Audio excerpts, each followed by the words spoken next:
Hit 96.7 FM special ന്യൂസുമായി ഷാബു.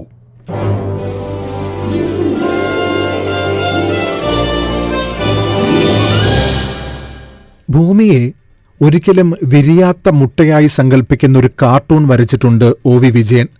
മുട്ട പൊട്ടിച്ച് വിശാലമായ ലോകത്തിന് മുകളിൽ പറക്കാൻ തുടങ്ങിയപ്പോൾ മാത്രമാണ് പ്രപഞ്ചം തന്നെ വലിയൊരു മുട്ടയാണ് എന്ന് മനുഷ്യന്റെ പ്രതിനിധിയായ പക്ഷി മനസ്സിലാക്കുന്നത്. അതാകട്ടെ ഒരിക്കലും സ്വാതന്ത്ര്യത്തിലേക്ക് വിരിയുകയുമില്ല. ഒടുവിൽ പക്ഷി സ്വന്തം ബന്ധനത്തിന്റെ മുട്ടത്തോട് പൊട്ടിക്കാൻ കഴിഞ്ഞതിൽ ആശ്വസിക്കുകയും അതിൽ അഹങ്കരിക്കുകയും ചെയ്യുന്നതാണ് കാർട്ടൂൺ. ബന്ധനങ്ങളിൽ നിന്ന് വിമുക്തമായൊരു ലോകം വെറും സ്വപ്നം മാത്രമാണ് എന്ന് പറയുന്ന കാർട്ടൂണായിരുന്നു അത്.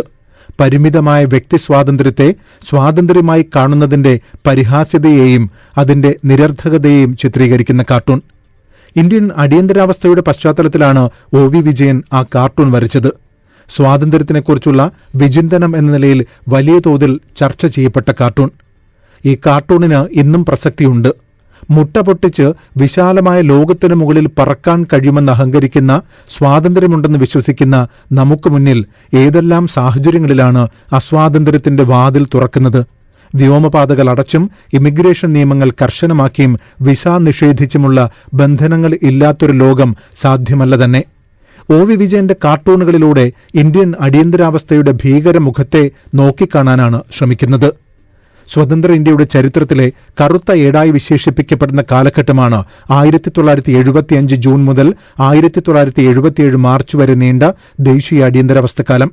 1971 നടന്ന ലോക്സഭാ തെരഞ്ഞെടുപ്പിൽ റായ്ബറേലിയിൽ നിന്നും തെരഞ്ഞെടുക്കപ്പെട്ട ഇന്ദിരാഗാന്ധി ഗവൺമെന്റ് സംവിധാനങ്ങൾ ദുരുപയോഗം ചെയ്യുക വഴിയാണ് വിജയം നേടിയത് എന്ന് കാണിച്ച് എതിർ സ്ഥാനാർത്ഥിയായിരുന്ന രാജു നാരായണൻ നൽകിയ ഹർജി പരിഗണിച്ചുകൊണ്ട് അലഹബാദ് ഹൈക്കോടതി 1975 ജൂൺ 12 നടത്തിയ വിധിയാണ് അടിയന്തരാവസ്ഥയിലേക്ക് നയിച്ചത്. രാജു നാരായണന്റെ ആരോപണത്തെ ശരിവെച്ച കോടതി ഇന്ദിരയുടെ തെരഞ്ഞെടുപ്പ് വിജയത്തെ അസാധുവായി പ്രഖ്യാപിച്ചു. തെരഞ്ഞെടുപ്പിൽ മത്സരിക്കുന്നതിൽ നിന്നും ഇന്ദിരാഗാന്ധിയെ 6 വർഷത്തേക്ക് വിലക്കുക കൂടി ചെയ്ത വിധിയിൽ പ്രധാനമന്ത്രി പദത്തിൽ നിന്നും ഒഴിയാനുള്ള നിർദ്ദേശമുണ്ടായിരുന്നു. എന്നാൽ ഇന്ദിരാഗാന്ധി ഇത് അംഗീകരിച്ചില്ല. രാജിവെക്കാൻ തയ്യാറാകാത്ത ഇന്ദിരാ ഗവൺമെന്റിനെതിരെ ജയപ്രകാശ് നാരായൺ, മൊറാർജി ദേശായി തുടങ്ങിയവരുടെ നേതൃത്വത്തിൽ പ്രതിപക്ഷ കക്ഷികൾ പ്രക്ഷോഭങ്ങളും പ്രതിഷേധങ്ങളും സംഘടിപ്പിച്ചു. ഇന്ത്യ മുഴുവൻ ഈ പ്രതിഷേധം ഏറ്റെടുക്കുകയും ചെയ്തു. രാഷ്ട്രപതിയോട് ആഭ്യന്തര അടിയന്തരാവസ്ഥ പ്രഖ്യാപിക്കാൻ നിർദ്ദേശിച്ചുകൊണ്ടാണ് ഇന്ദിര ഇതിനെ നേരിട്ടത്. 1975 ജൂൺ 26 രാവിലെ 7 മണിയോടെ രാഷ്ട്രപതി ഫക്രുദ്ദീൻ അലി ഭരണഘടനയിലെ 352 വകുപ്പ് പ്രകാരമുള്ള അടിയന്തരാവസ്ഥ ഏർപ്പെടുത്തിയതായി പ്രഖ്യാപിക്കുകയും ചെയ്തു. ഓരോ 6 മാസത്തിലും അടിയന്തരാവസ്ഥ നീട്ടിക്കൊണ്ടുള്ള പ്രഖ്യാപനം നടത്താനുള്ള നിർദ്ദേശം ഇന്ദിരാഗാന്ധി നൽകുകയും രാഷ്ട്രപതി ഇത് നിറവേറ്റുകയും ചെയ്തു. പ്രതിപക്ഷത്തുള്ള പ്രമുഖ നേതാക്കളെല്ലാം ഇതിനു മുമ്പ് തന്നെ ജയിലിലടയ്ക്കപ്പെട്ടു.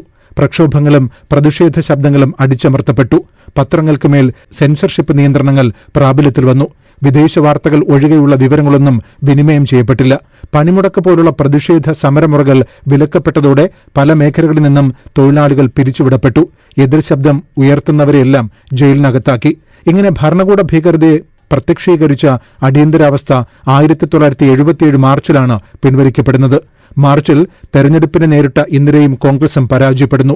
തുടർന്ന് മൊറാർജി ദേശായി സർക്കാർ അധികാരത്തിൽ വന്നതിനെ തുടർന്നാണ് ഇത് സംഭവിക്കുന്നത്. അടിയന്തരാവസ്ഥയുടെ സാഹചര്യത്തിൽ കാർട്ടൂണിസ്റ്റുകളെപ്പോലെ കലാകാരന്മാരും അധികാരികളുടെ നിരീക്ഷണത്തിലായിരുന്നു. എതിർ ശബ്ദം ഉയർത്തുന്നുവെന്ന് സംശയിക്കപ്പെട്ടവർ പോലും ജയിലിലടയ്ക്കപ്പെടുകയുണ്ടായി. എന്നാൽ വ്യംഗ്യമായി സംസാരിക്കുന്ന ഒട്ടേറെ പ്രതിഷേധ രൂപങ്ങൾ കലാസാഹിത്യ മണ്ഡലങ്ങളിൽ നിന്നും പുറത്തുവന്നു. ഇങ്ങനെ അടിയന്തരാവസ്ഥയ്ക്കെതിരെയും അധികാരവാഴ്ചയ്ക്കെതിരെയും വ്യംഗ്യഭാഷയിൽ സംസാരിച്ച സാംസ്കാരിക രൂപങ്ങളുടെ കൂട്ടത്തിലാണ് ഒ വി വിജയനും തന്റെ കാർട്ടൂണുകൾ അവതരിപ്പിച്ചത്. ഇത്തിരി നേരമ്പോക്ക്, ഇത്തിരി ദർശനം എന്ന കാർട്ടൂൺ പരമ്പരയും ഇവിടെയാണ് സ്ഥാനം നേടുന്നത്. അധികാരത്തിന്റെ ഇരകളായ മനുഷ്യർ ചരിത്രത്തിന്റെ നേരമ്പോക്കുകളായി മാറുകയായിരുന്നു. ബിംബാവിഷ്കാരത്തിലൂടെ ഒ വി വിജയൻ ഇത് അവതരിപ്പിച്ചു.